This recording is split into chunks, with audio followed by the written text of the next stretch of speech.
In my previous video, I have already explained the concept of prime and composite number. Now let's do this question. Tell whether each number is prime or composite. Here we have 23. Now all you have to do is look for numbers that can divide 23.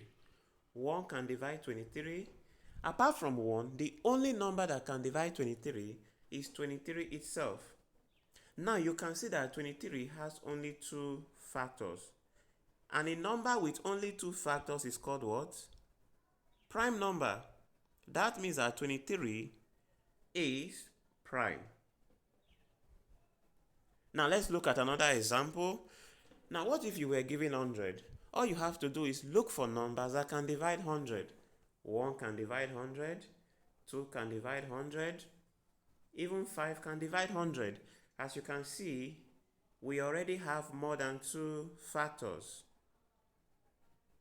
And a number with more than 2 factors is called what? Composite number.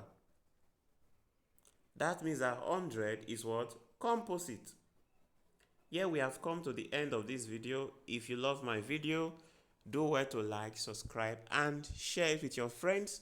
Like they say, good things are worth sharing. Bye.